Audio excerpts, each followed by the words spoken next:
Hello friends, I am Ankita. Welcome in reasoning mania.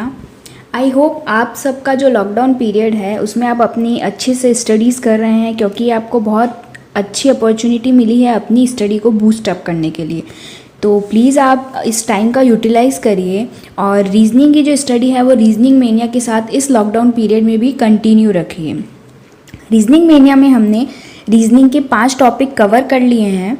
आज हम reasoning mania में coding और डिकोडिंग पर नया टॉपिक स्टार्ट कर रहे हैं, जिस पे आज उसके बेसिक कॉन्सेप्ट सीखेंगे, उसके टाइप्स कौन कौन से हैं, कैसे कैसे एग्ज़ाम में क्वेश्चन आते हैं, कौन से प्री में आते हैं, कौन से मेंस में आते हैं, वो सब हम जानेंगे आज।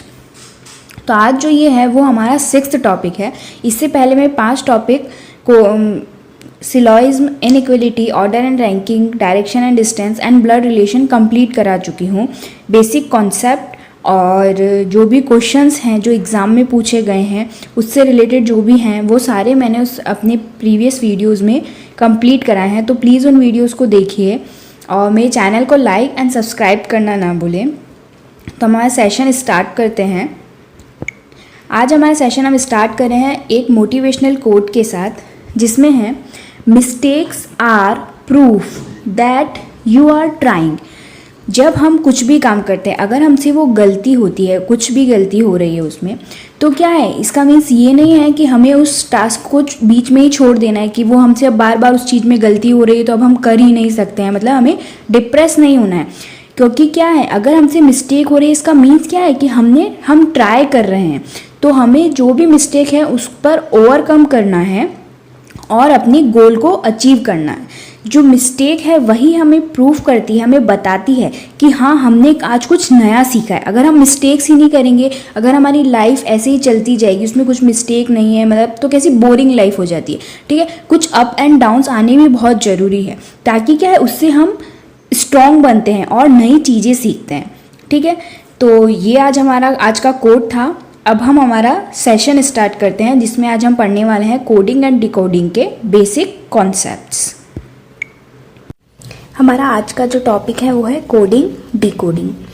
कोडिंग डिकोडिंग में क्या होता है, कोई भी आपको कोड दिया हुआ होता है उसको आपको क्या करना है, डिकोड करना है। डिकोड मीन्स आपको वहाँ पर कुछ वर्ड्स हैं, उनके कोडेड फॉर्म में आंसर्स दिए हैं, तो आपको पता लगाना है कि इस कोड का क्या आंसर है, इस कोड का क्या आंसर है। मीन्स आपको उसको क्या करना है, डिकोड करना है। इसको रीजनिंग की लैंग्वेज में बोलते हैं डिकोड करना। ठीक है, अब कोडिंग डिकोडिंग में आपको कुछ ऐसी चीज़ें हैं जो बेसिक आपको पता होनी चाहिए। ठीक है, तो हम वो देखते हैं। ठीक है, कोडिंग डिकोडिंग के लिए आपको alphabets A to Z alphabet होते हैं। हमें पता है A जो अल्फ़ाबेट है उसकी जो रैंकिंग होती है वो क्या होती है, 1। उसकी प्लेस वैल्यू क्या होती है, 1। और Z की जो प्लेस वैल्यू होती है वो होती है 26। ये कब है, जब हम फॉरवर्ड रैंक दे रहे हैं। मीन्स यहाँ से हम कहाँ जा रहे हैं, Z की तरफ। ठीक है, तो मीन्स A की क्या रैंक होती है, 1 एंड Z की क्या रैंक होती है, 26। ये आप सबको पता है, आपने ABCD सबने पढ़ रखी है। आपको पता होता है A फर्स्ट प्लेस पर आता है, B सेकंड प्लेस पर, C थर्ड प्लेस पर, D फोर्थ, ऐसे ही सो ऑन एंड Z आता है आपका 26th प्लेस पर। टोटल अल्फाबेट आपको पता होने चाहिए, अपने टोटल अल्फाबेट 26 हैं। ठीक है, अब एग्जाम में आपके ऐसा फॉरवर्ड रैंक का क्वेश्चन भी आता है और बैकवर्ड रैंक का क्वेश्चन भी आ जाता है। बैकवर्ड रैंक मीन्स जब हम Z से A की तरफ जा रहे हैं। मीन्स Z को हमने दी है फर्स्ट रैंक और A को हमने दी है 26th रैंक। मीन्स A सबसे लास्ट और Z क्या है, फर्स्ट रैंक है। मीन्स हम बैकवर्ड डायरेक्शन में बैकवर्ड रैंक दे रहे हैं। ठीक है, ये 2 बातें आपको पता होनी चाहिए। थर्ड जो चीज है वो आपको ये पता होनी चाहिए, A to जो Z अल्फाबेट है उन सबकी नंबर, प्लेस वैल्यू आप सबको पता होनी चाहिए। जैसे अगर हम देखें, आपको ये याद ही करनी पड़ेगी, एक जो वर्ड है आपने सुना होगा, इजोटी, EJOTY।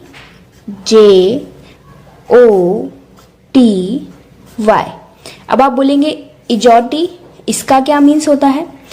इजोटी बहुत ही सिंपल वर्ड है जिससे आप ये लर्न कर सकते हैं। जैसे देखिए, इसको लर्न ही इसलिए कराते हैं, ये सब जो भी टीचर्स हैं सब आपको, और जो पहले से स्टूडेंट्स पढ़ रहे हैं, बैंकिंग की तैयारी कर रहे हैं, उनको ये वर्ड पहले भी उन्होंने सुन रखा होगा।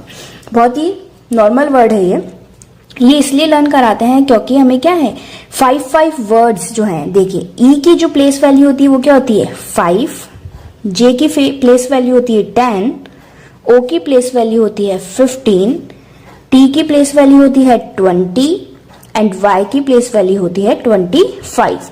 तो मीन्स अगर आपको ये वर्ड याद है इजोटी, तो आपको क्या है 5 नंबर्स की प्लेस वैल्यू तो लर्न हो चुकी है। जैसे देखिए, अगर मैं पूछूं अब जे की प्लेस वैल्यू क्या है 10, टी की 20, ओ की 15, वाई की 25 एंड ई की 5, तो आपको 5 नंबर्स हैं उनकी प्लेस वैल्यू तो इस वर्ड से याद हो जाएगी। अब जो कुछ वर्ड हैं उनकी आप क्या है शॉर्टकट, मतलब आप रिमाइंड करने के लिए ऐसा बना सकते हो। वैसे आप सब अपनी अलग अलग शॉर्ट ट्रिक निकाल सकते हो। जैसे देखिए, अब z है, y के बाद z आता है तो उसकी प्लेस वैल्यू तो आपको पता होगी, ये 25 है तो वो 26 होगा। y से जस्ट पहले क्या आता है x, यानी वो 24 होगा। अब आप देखिए, जैसे अगर आपको लर्न करनी है h की प्लेस वैल्यू, ठीक है, h की प्लेस वैल्यू क्या होती है 8, तो आप माइंड में से रिवाइंड कर सकते हैं h का शेप कैसा होता है यूं, तो मीन्स अगर अपन इसको और इसको मिला दे तो ये क्या बन गया 8, मीन्स h की प्लेस वैल्यू क्या हो गई 8, ठीक है।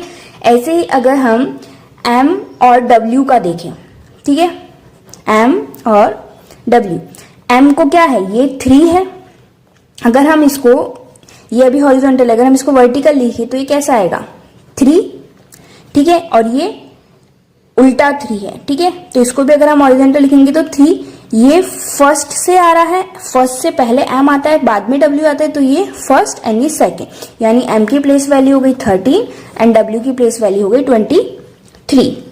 ऐसे ही बहुत सारे वर्ड हैं जिनके आप अपने शॉर्ट ट्रिक्स बना सकते हैं, और ये वर्ड तो आपको हमेशा याद ही रखना है इजोटी, जिसमें ई की वैल्यू होती है 5, जे की वैल्यू होती है 10, ओ की वैल्यू होती है 15, टी की वैल्यू होती है 20 एंड वाई की वैल्यू होती है 25, जिससे आप क्या है इनके आसपास के जो वर्ड्स हैं, जो लेटर्स हैं, उनकी प्लेस वैल्यू तो आपको आराम से लर्न हो जाएगी, ठीक है।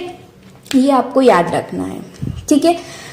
अब एक चीज हमें क्या याद रखनी होती है, जो बैकवर्ड होता है, बैकवर्ड रैंक, जैसे आपको कभी भी बैकवर्ड रैंक निकालनी है, ठीक है।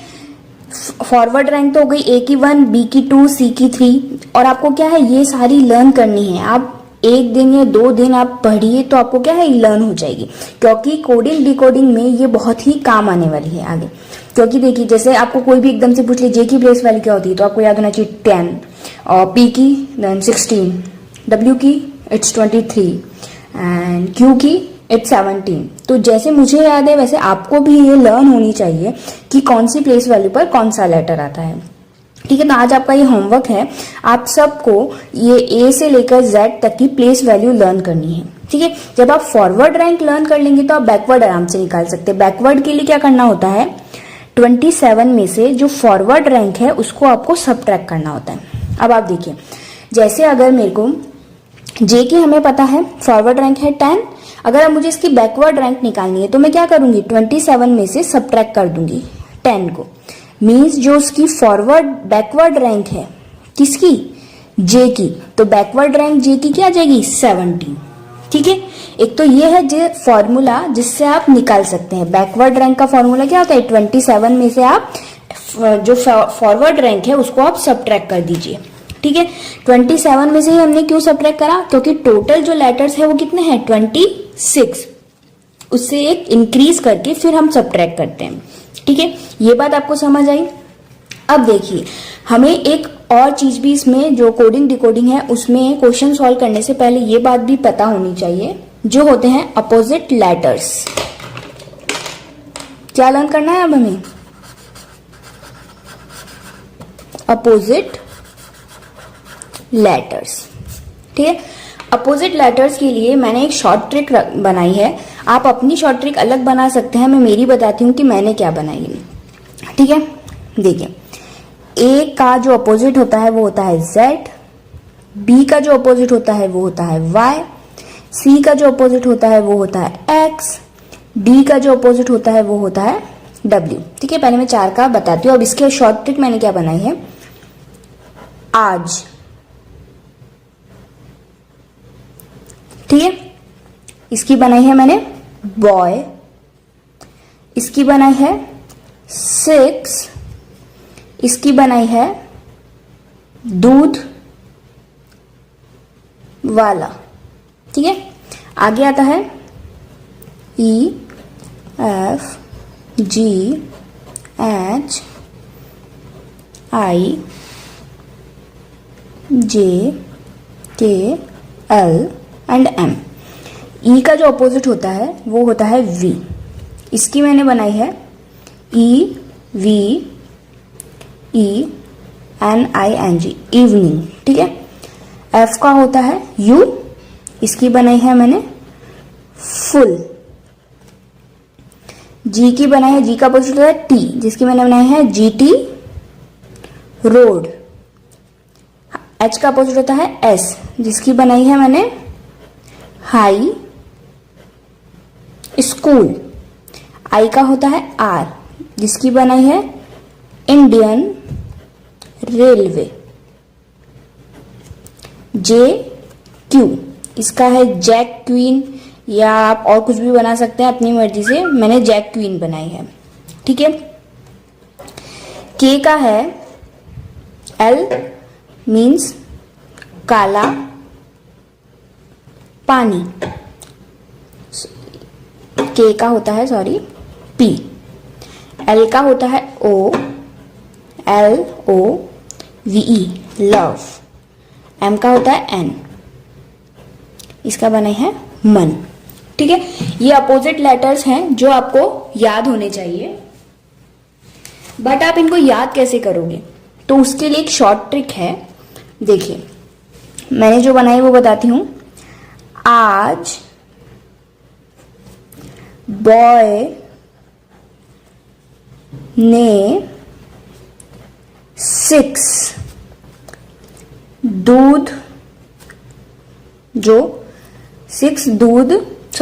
ग्लास दूध वाले को दिए।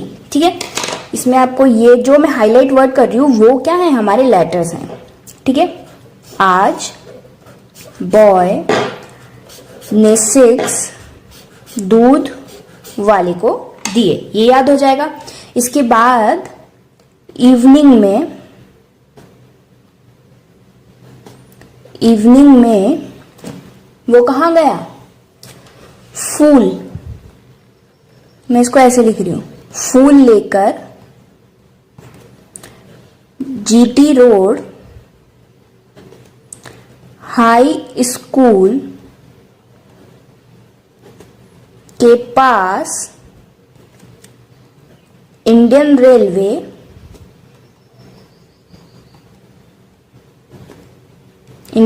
में जैक क्वीन से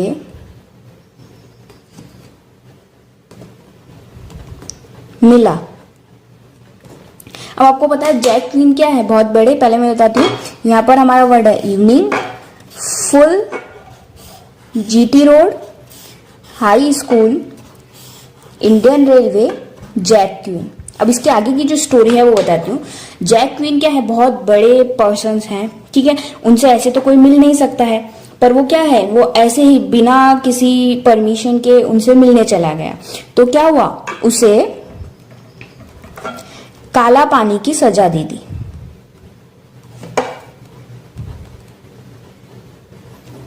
उसे क्या मिल गई, काला पानी की सजा मिल गई। इससे क्या हुआ, उसका जो लव था जैक और क्वीन के लिए, वो क्या होगा, उसका लव मन में ही रह गया। ठीक है, ये मैंने स्टोरी बनाई है, ऐसे आप भी अपनी कुछ भी स्टोरी बना सकते हैं जो आपको लर्न हो जाए, ठीक है। बस मेन हमारा जो फोकस है वो यही है कि हमें जो ये अपोजिट लेटर्स हैं वो क्या है, हमें लर्न करने हैं। अब वो कैसे भी हो, आप चाहे कोई भी स्टोरी बनाइए, जैसे मैंने आज ये स्टोरी बनाई थी।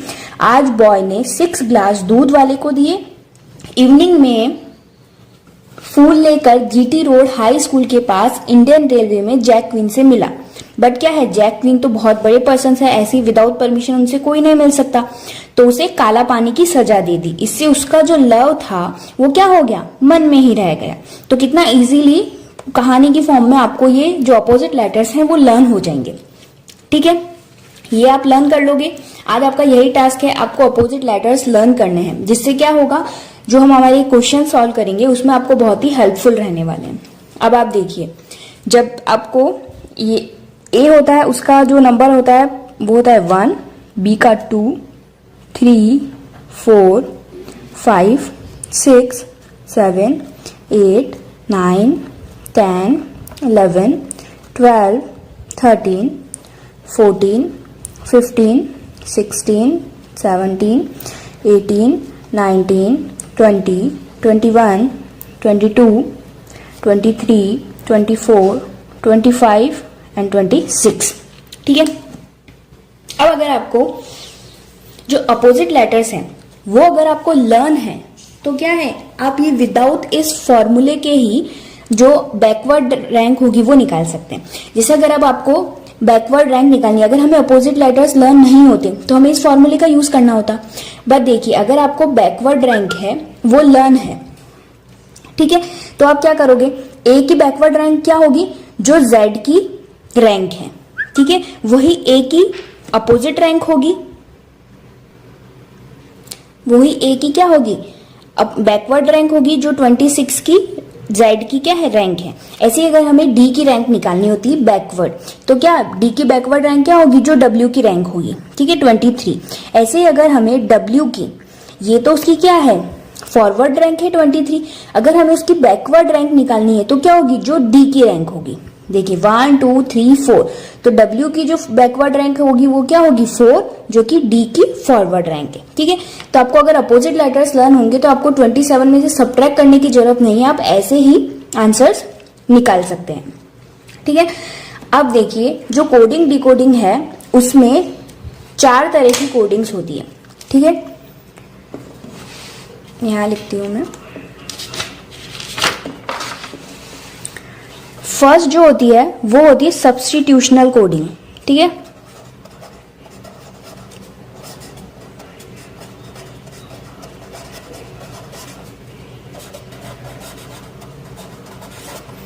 सेकंड जो होती है वो होती है, मतलब ये टाइप्स है जो हम अभी देखेंगे, अभी नहीं, मतलब 1 बाय 1 आज हम सब्स्टिट्यूशनल कोडिंग का एक क्वेश्चन करेंगे, जिससे आपको पता लग जाएगा कि सब्स्टिट्यूशनल कोडिंग होती क्या है। कल फिर इस पर बेस में एक साथ 6 7 या 10 क्वेश्चन उस पर लेके आऊंगी, तो आपको सब्स्टिट्यूशनल कोडिंग बिल्कुल परफेक्ट हो जाएगी। फिर उसके बाद हम बाइनरी कोडिंग पर मूव करेंगे। सेकेंड होती है बाइनरी कोडिंग, थर्ड होती है न्यू पैटर्न की कोडिंग है, ठीक है। तो हम हमारे यहाँ पर तीनों टाइप की कोडिंग पढ़ने वाले हैं। कोडिंग डिकोडिंग में हम ये तीनों टॉपिक कवर करने वाले हैं, ठीक है। आज हम पढ़ेंगे सब्स्टिट्यूशनल कोडिंग, फिर जब हमारा सब्स्टिट्यूशनल कोडिंग के क्वेश्चंस भी कंप्लीट हो जाएंगे और कॉन्सेप्ट भी क्लियर हो जाएगा, उसके बाद हम बाइनरी कोडिंग पढ़ेंगे, फिर उसके बाद हम न्यू पैटर्न कोडिंग। जो सब्स्टिट्यूशनल कोडिंग है वो आपको प्री में देखने को मिलती है, वो भी क्लर्क के एग्जाम में, ठीक है।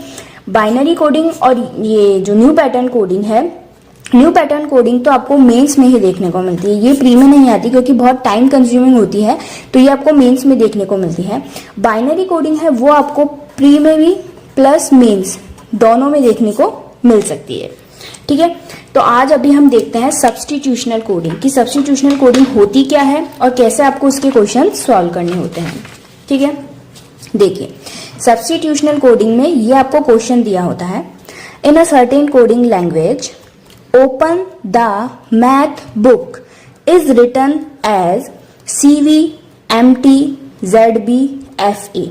मतलब जो ये लाइन है इसका मीन्स क्या है, ये आपको डिकोड करा हुआ है, आपको क्या करना है, सॉरी कोडेड है, ये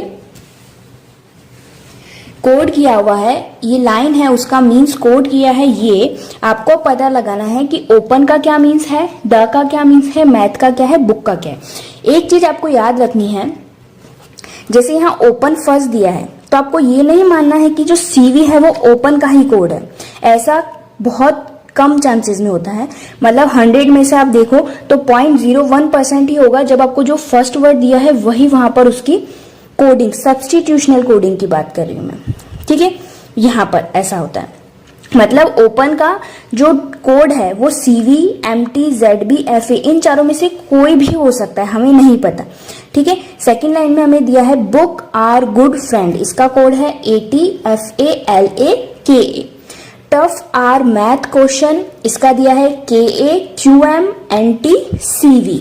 आगे दिया है ओपन फ्रेंड आस्क क्वेश्चन, इसका दिया है AT, YB, ZB, QM, ठीक है। ये आपको कोड दिए हैं। अब हमें क्या करना है, इन सबको डिकोड करना है कि ओपन का क्या कोड है, द का क्या कोड है, मैथ का क्या है, बुक का क्या है। इन चारों जो स्टेटमेंट्स है उनका यूज लेके हमें सॉल्व करना है, ठीक है। अब आप देखिए, अब हम इसको डिकोड करते हैं, ठीक है। देखिए ओपन आपको यहां पर भी दिख रहा है और ओपन कहां पर है, यहां पर, ठीक है। बाकी इन दोनों में कुछ भी सिमिलर नहीं है, ठीक है। अब आप इसमें कोड में देखिए कि ऐसी क्या चीज है जो कॉमन आ रही है। अब आप देखिए यहाँ पर आपको कॉमन क्या दिख रहा है, AT इसमें नहीं है, YB इसमें नहीं है, ZB, देखिए ZB इसमें भी है, इसमें भी है, ठीक है। मीन्स इससे आपको क्या पता लग गया कि जो ओपन का कोड है वो क्या है, ZB, ठीक है। आगे चलते हैं, द का कोड निकालना है आपको, ठीक है। द केवल यहां पर है, इसमें भी नहीं है, इसमें भी नहीं है और इसमें भी नहीं है, हम बाद में निकालेंगे। अब मैथ देखिए, मैथ आपको यहां पर है और इस वाले में, बाकी इन दोनों में कुछ भी कॉमन नहीं है। तो अब आप इन दोनों में देखिए फर्स्ट एंड थर्ड में कि आपको कॉमन क्या मिल रहा है। देखिए CV यहां पर भी है और CV यहां पर भी है, ठीक है। मीन्स हमें पता लग गया कि जो मैथ है उसका कोड क्या है, CV। यहाँ अभी मैं आपको समझा रही हूँ इसलिए हम बहुत ही स्लो कर रहे हैं, ठीक है। बट जैसे ही आप एग्जाम में करोगे तो बस आपको लिखना नहीं है, वहां पर ये एक एक के कोड लिखने नहीं है, ये अभी मैं समझा रही हूँ इसलिए लिख रही हूँ, वहां आपको लिखना नहीं है। बस आपको देखो जैसे एग्जाम में कैसे करना होता है, आपको क्वेश्चन पढ़ना है direct, what is the code for math, math का कोड पूछा है, आप देखिए मैथ कहाँ आ रहा है, फर्स्ट लाइन में और थर्ड लाइन में, और देखिए और कुछ भी कॉमन नहीं है इन लाइन में, केवल मैथ कॉमन है। तो आप इसके कोड पर जाइए और देखिए दोनों में से क्या कोड सेम है। जैसे ही हमने देखा कि यहाँ पर CV कॉमन है तो क्या हमारा आंसर क्या होगा, CV। हम डायरेक्ट वहां पर क्या लगा देंगे, CV को टिक कर देंगे। बाकी हर एक का कोड निकालने नहीं बैठना है, आपको जिसका कोड पूछा जा रहा है केवल वही कोड निकालना है, ठीक है। वहां टाइम वेस्ट नहीं करना है कि आप हर लाइन के सारे जो लेटर्स हैं, जो वर्ड्स हैं, उनके कोड निकालने बैठ रहे, वो काम आपको नहीं करना। यहाँ मैं आपको केवल समझा रही हूँ इसलिए मैं एक एक कोड निकाल के बता रही हूँ कि आपको वहां कोड कैसे निकालना है, ठीक है। अब हम देखते हैं बुक का कोड, ठीक है। बुक यहां पर है और बुक यहां पर है और कहीं नहीं है बुक, ठीक है। इन दोनों में कॉमन और कुछ भी नहीं है, केवल बुक है। अब आप देखिए फर्स्ट और सेकंड में कॉमन क्या आ रहा है, देखो फर्स्ट और सेकंड में हम देखिए तो FA एंड FA कॉमन आ रहा है। इससे हमें पता लगा जो बुक का कोड है वो क्या आ गया, FA। तो अब हमें पता लग रहा है, देखो ओपन का कोड पता लग गया, मैथ का कोड पता लग गया, बुक का पता लग गया। अब हमें क्या है, द। अब यहाँ पर जो भी कोड बच रहा है वो किसका कोड हो जाएगा, द का। अब कौन सा कोड बचा, MT, मीन्स द का कोड क्या आ गया, MT, ठीक है। आई होप आपको ये क्लियर हुआ होगा कि आपको कोड कैसे निकालने हैं वर्ड्स के, ठीक है। अब हम डायरेक्ट क्वेश्चन पर चलते हैं। फर्स्ट क्वेश्चन हमारा सॉल्व हो गया। अब हम सेकंड क्वेश्चन देखते हैं, what is the code for friend, friend का कोड निकालना है आपको। अब आप देखिए फर्स्ट में फ्रेंड नहीं है, सेकंड में फ्रेंड है, फ्रेंड ये रहा, ठीक है। और कहां पर है, ये रहा, ठीक है। इन दोनों में और कुछ भी कॉमन है नहीं है, मीन्स फर्स्ट सेकेंड और फोर्थ में देखिए क्या कॉमन आ रहा है, AT कॉमन आ रहा है, बाकी और कुछ भी कॉमन नहीं है। क्या कॉमन आया, AT and AT, means friend का जो कोड है वो हमारे क्या आ गया, AT टी जो है वो आपका क्या हो गया यहाँ पर राइट आंसर हो जाएगा। फ्रेंड का कोड क्या होगा AT और मैथ का कोड क्या होगा CV। ठीक है, नेक्स्ट क्वेश्चन की तरफ देखते हैं। What is the code for question, question का कोड निकालना है आपको। देखिए क्वेश्चन थर्ड में है, फोर्थ में है, बाकी इन दोनों में कुछ भी कॉमन नहीं आ रहा। अब थर्ड और फोर्थ में देखिए क्या कॉमन है, KA QM यहां पर आ गया, मीन्स हमें पता लग गया QM यहां पर भी है और यहां पर भी है, मीन्स क्वेश्चन का जो कोड है वो हमारा क्या आ गया QM। ठीक है, आई होप आपको ये भी क्लियर हुआ होगा कि क्वेश्चन का कोड मैंने कैसे निकाला है। ठीक है, आगे अब देखिए, जब आपको ज्यादा वर्ड्स दे दे तो कैसे निकालना होता है। What is the code for tough questions are. सबसे पहले अपने क्वेश्चन का कोड निकाल रखा है, क्या है QM, तो आप QM लिख दीजिए। आगे निकालना है आपको टफ का कोड और आर का कोड। टफ देखिए कहाँ आ रहा है, टफ आ रहा है यहाँ पर, बाकी और कहीं पर भी टफ नहीं आ रहा, नहीं आ रहा है। तो अब हम पहले निकालते हैं आर का कोड। देखिए आर थर्ड में है और सेकंड में है। ठीक है, तो सेकंड और थर्ड में क्या कॉमन आ रहा है, AT नहीं है, FA नहीं है, LA नहीं है, KA क्या है सेकंड और थर्ड में कॉमन है।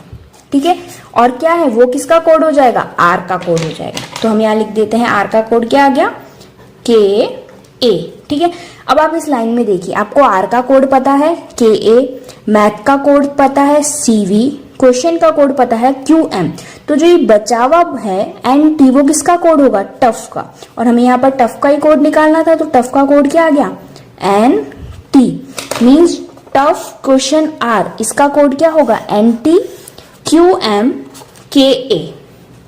ठीक है, अब आपको समझ आया होगा कोड कैसे निकालने होते हैं। ठीक है, अब आगे पूछा है what is the code for ask. Ask का कोड क्या है, देखिए आस्क कहाँ रहा है, यहाँ पर। ठीक है, ओपन का कोड हम निकाल चुके हैं। ओपन का कोड क्या निकाला था हमने, ZB, मतलब ZB कट हो गया। फ्रेंड का कोड हमने क्या निकाला था AT, यानी ये भी कट हो गया। क्वेश्चन का कोड हमने QM निकाला था, मीन्स ये भी कट हो गया। क्या बचा अब YB, मीन्स आस्क, आस्क का कोड क्या होगा YB। ऐसे आपको सब्स्टिट्यूशनल कोडिंग के क्वेश्चन जब आपके प्री के एग्जाम में आएंगे तो आपको ऐसे सॉल्व करने हैं।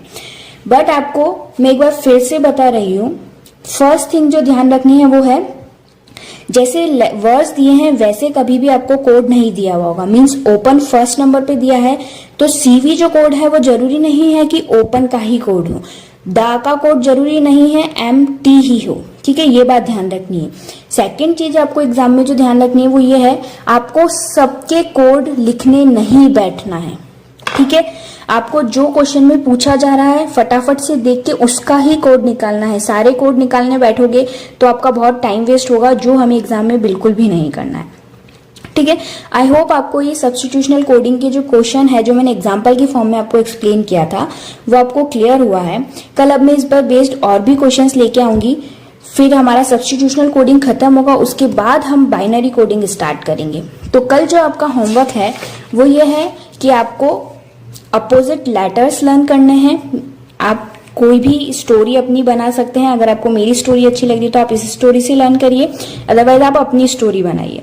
ठीक है, नेक्स्ट आपको लर्न करने हैं A to Z जो प्लेस वैल्यू होती है लेटर्स की, वो लर्न करनी है, क्योंकि बाइनरी कोडिंग में ये बहुत ही ज्यादा इंपॉर्टेंट है। सब्स्टिट्यूशनल कोडिंग बहुत ही इजी है। कोडिंग डिकोडिंग में जो सबसे इजी पार्ट है, मतलब उसके टाइप्स में, वो है सब्स्टिट्यूशनल कोडिंग, तो वो आप इजीली कर सकते हो। आगे अब बाइनरी कोडिंग और जो न्यू पैटर्न कोडिंग है उसमें आपको प्लेस वैल्यू लर्न करनी होती है, तो आप ये लर्न करके रखिए, फिर हम आगे के बाइनरी कोडिंग और न्यू पैटर्न के क्वेश्चंस करेंगे।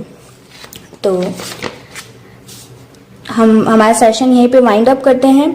और अगर आपने मेरे पहले वाली वीडियोस जो मैंने 5 मेरे टॉपिक कंप्लीट करा दिए हैं, syllogism, inequality, order and ranking, direction and distance and blood relation, ये टॉपिक्स अगर आपने नहीं देखे हैं, जो भी न्यू स्टूडेंट्स हैं जो आज ही मेरे चैनल पर ऐड हुए हैं, तो वो उन वीडियोस को देखिए जिससे आपके उन 5 टॉपिक के बेसिक कॉन्सेप्ट क्लियर हो, और उन पर बेस्ड क्वेश्चंस भी कराए हैं मैंने, तो वो देखिए जिससे आपके सारे कॉन्सेप्ट क्लियर हो जाएंगे।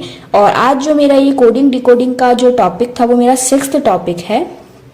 और प्लीज़ मेरे चैनल को लाइक और सब्सक्राइब करिए। Till then, keep learning, stay happy. Thank you for watching.